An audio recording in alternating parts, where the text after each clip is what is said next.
POV. You're 17 years old, and your own brothers hate you.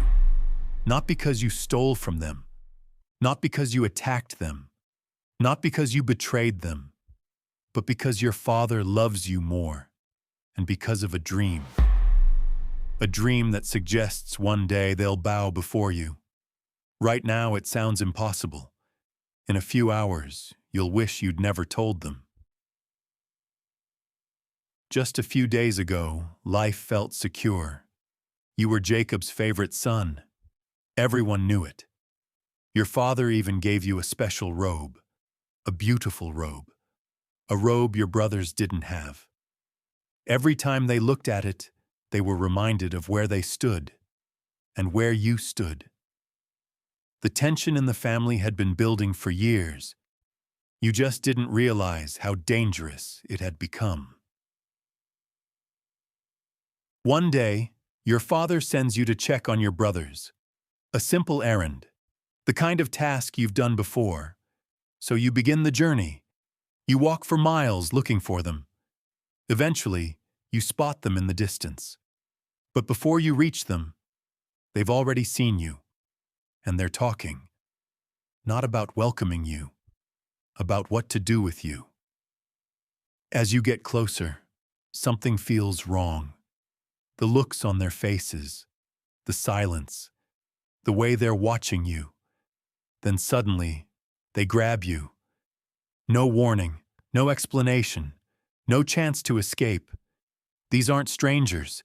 These are your brothers, the people who are supposed to protect you, the people you've trusted your entire life.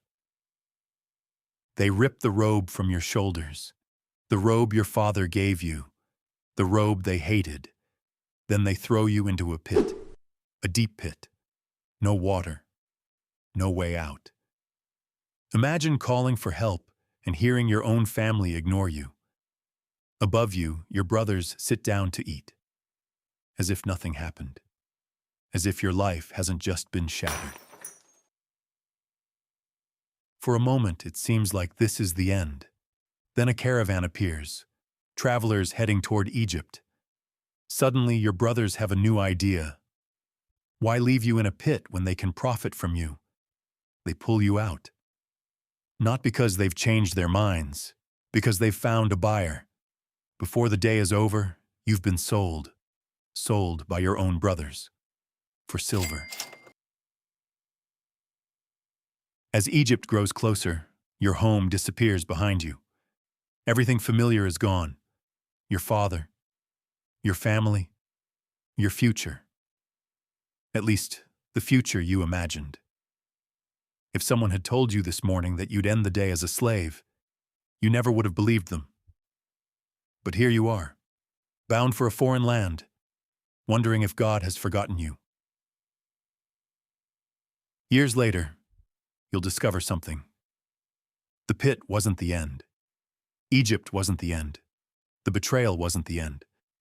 God was still working, even when you couldn't see it, even when nothing made sense. Sometimes the hardest seasons of life become the preparation for the purpose God has planned.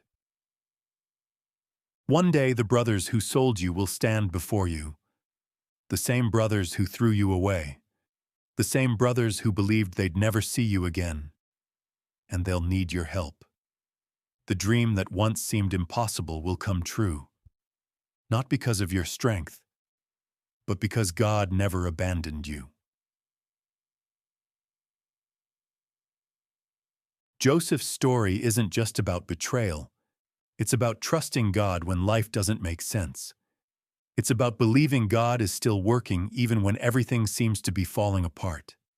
The pit wasn't the end. The slavery wasn't the end.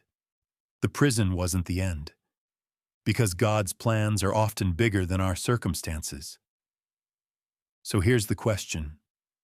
What setback in your life might actually be preparation for something greater?